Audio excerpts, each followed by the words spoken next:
തലമുടി നല്ല സ്ട്രെയിറ്റ് ആയിട്ട് നല്ല തിളക്കത്തോടുകൂടി കിടക്കാനായിട്ട് ഇതാ വെണ്ടയ്ക്ക ഇതുപോലെ ഒന്ന് തലയിൽ തേച്ച് നോക്കിക്കേ. നല്ല രീതിയിൽ നല്ല സിൽക്കി ഹെയർ ആയിട്ട് കിടക്കും കേട്ടോ. മുടി സ്ട്രൈറ്റ് ആയിട്ട് കിടക്കണം എന്നുണ്ടെങ്കിൽ ഇതുപോലെ ഒന്ന് ചെയ്ത് നോക്കട്ടെ. നല്ല ഭംഗിയിൽ കിടക്കും, നല്ല തിളക്കവും കിട്ടും. അപ്പോൾ ഉണ്ടാക്കുന്നത് ഞാൻ കാണിച്ചിട്ട് അപ്പോൾ ഉണ്ടാക്കി നോക്കാം കേട്ടോ. അപ്പോൾ നമ്മൾ വീട്ടിൽ വെണ്ടയ്ക്കൊക്കെ വാങ്ങുമ്പോഴല്ലോ ഒരുപാട് വെണ്ടയ്ക്കൊന്നും എടുക്കണ്ട. നല്ല ചിലപ്പോൾ നമ്മൾ തോരനൊക്കെ നോക്കാൻ നേരത്തെ ചില വെണ്ടയ്ക്ക മൂത്ത് പോയിട്ടുണ്ടാവില്ലേ, അപ്പം അങ്ങനെയുള്ള വെണ്ടയ്ക്ക എടുക്കാം കേട്ടോ. അപ്പോൾ നല്ല വെണ്ടയ്ക്ക ഞാൻ എടുക്കണമെന്നൊന്നുമില്ല. അപ്പോൾ ഞാൻ 2 വെണ്ടയ്ക്ക എടുത്തിട്ടുണ്ട്.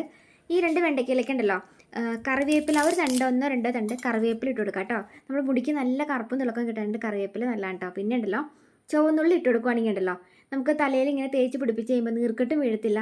നമുക്ക് മുടി വളരാനൊക്കെ ആയിട്ട് നല്ലതാണ് ചുവന്നുള്ളി. അപ്പം ഒരു 1-2 ചുവന്നുള്ളി തൊലി കളഞ്ഞ് ഇട്ട് കൊടുക്കണം കേട്ടോ. കുറച്ച് വെള്ളം ഇതുപോലെ ചേർത്ത് കൊടുത്തിട്ട് നമുക്ക് മിക്സിയുടെ ജാറിലൊന്ന് കറക്കി കൊടുക്കാം കേട്ടോ. ഞാനിപ്പോൾ നന്നായിട്ടൊന്ന് പേസ്റ്റ് പോലെ നന്നായിട്ടൊന്ന് അരച്ചെടുത്തിട്ടുണ്ട് കേട്ടോ. ഇത് നമുക്ക് ഗേൾസിനും ബോയ്സിനും നല്ല കേട്ടോ. മുടി നല്ല കണ്ടീഷണറായിട്ട് കിടക്കാനായിട്ട് നല്ല ചീകി വെച്ചിട്ടുണ്ടെങ്കിൽ നല്ല തിളക്കത്തോടെ നല്ല ഷൈനായിട്ട് കിടക്കും കേട്ടോ. നല്ല കറുപ്പും തിളക്കമായിട്ട് കിട്ടും. അപ്പോൾ അതുപോലെ നിങ്ങൾ ചെറിയ അരിപ്പയില വലിയ അരിപ്പയില തുള വലിയ അരിപ്പയിലേക്ക് അരിക്കണം. അല്ലെങ്കിൽ ജെല്ലി പരുവായതുകൊണ്ട് കണ്ടില്ലേ ചാടി വരാൻ ഇത്തിരി ബുദ്ധിമുട്ട്. അപ്പം ഇത്തിരി വലിയ അരിപ്പയിലേക്ക് ഇതുപോലെ അങ്ങോട്ട് അരിച്ചെടുത്ത് വയ്ക്കണം കേട്ടോ. അരിച്ചെടുത്ത് വയ്ക്കുമ്പോൾ ശരിക്കും കണ്ടില്ലേ നമ്മളിങ്ങനെ എടുത്താൽ ഇങ്ങനെ കയ്യിൽ എടുക്കുമ്പോൾ ഇങ്ങനെ ചാടിപ്പോവും. ജെല്ലി പരുവത്തിലാണ്. അപ്പോൾ നിങ്ങൾ തലയിൽ തേക്കുമ്പോൾ ശ്രദ്ധിക്കണം കേട്ടോ.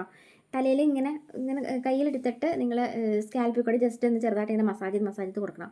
അല്ലാണ്ട് താളി തേക്കുന്ന പോലെ ഇങ്ങനെ എടുത്ത് ഒഴിച്ചിട്ടുണ്ടെങ്കിൽ നേരെ കേൾപ്പോട്ട് ചാടിപ്പോകും കേട്ടോ. അപ്പം ഈ ഇതിനകത്തേക്ക് നിങ്ങൾക്ക് വേണമെങ്കിൽ നമ്മൾ എന്തെങ്കിലും യൂസ് ചെയ്യുന്ന എന്തെങ്കിലും ഷാമ്പു ഉണ്ടെങ്കിൽ വേണമെങ്കിൽ തേക്കാം. ഷാമ്പു മിക്സ് ചെയ്ത് കൊടുക്കാം. ചെറിയൊരു മണമൊക്കെ കിട്ടും. ഇതിങ്ങനെ ഷാമ്പു മിക്സ് ചെയ്യുവാണെങ്കിൽ നല്ലതാണ്. അപ്പം ഉണ്ടെങ്കിൽ മാത്രം ഷാമ്പു മിക്സ് ചെയ്ത് കൊടുത്താൽ മതിയിട്ടില്ല എന്ന് വെച്ചാൽ കുഴപ്പമൊന്നുമില്ല. ഈ ഷാമ്പു മിക്സ് ചെയ്യുമ്പോൾ കൈ കൊണ്ട് ഇങ്ങനെ ഞൊലച്ച് കൊടുക്കണം. അല്ലെങ്കിൽ മുകളിൽ കൂടെ ഇങ്ങനെ പുള്ളിക്കുത്ത് പോലെ കിടക്കും. കൈ കൊണ്ട് ഇങ്ങനെ ഞൊലച്ച് ഒന്ന് പതപ്പിച്ച് കൊടുക്കണം കണ്ടില്ലേ. എന്നിട്ട് നിങ്ങളത് സ്കാൽപ്പിൽ കൂടെ തേച്ചിട്ട് മേലൊക്കെ തേക്കുന്നതിന് തൊട്ട് മുൻപ് തലയിൽ തേച്ച് പിടിപ്പിച്ചിട്ട് കഴുകി കളഞ്ഞോ നല്ല സിൽക്കി ഹെയർ ആയിട്ടിരിക്കും. നല്ല കറുപ്പ് തിളക്കവും കിട്ടും.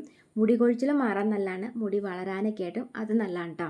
അപ്പോൾ കണ്ടില്ലേ ഇതുപോലെ നല്ലൊരു തിളക്കം കിട്ടും കേട്ടോ. മുടിക്ക് നല്ലൊരു തിളക്കവും കിട്ടും. നല്ലൊരു ഷൈനിങ് ആയിട്ട് കിടക്കും. കണ്ടില്ല ഇങ്ങനെ കിടക്കും കേട്ടോ. അപ്പം ഒന്ന് ട്രൈ ചെയ്ത് നോക്കുക. അപ്പോൾ നിങ്ങൾക്ക് വീഡിയോ ഇഷ്ടപ്പെട്ടുന്നുണ്ടെങ്കിൽ എല്ലാ ഫ്രണ്ട്സിലേക്കും ഒന്ന് ഷെയർ ചെയ്ത് കൊടുക്കുക. ഇതുപോലെ കുഞ്ഞു ടിപ്സിനും വീഡിയോസിനായിട്ട് പേജ് ഫോളോ ചെയ്തിരിക്കുകയാണെങ്കിൽ ഒന്ന് ഫോളോ കൂടി ചെയ്തിട്ട് പോകാൻ മക്കളെ കേട്ടോ.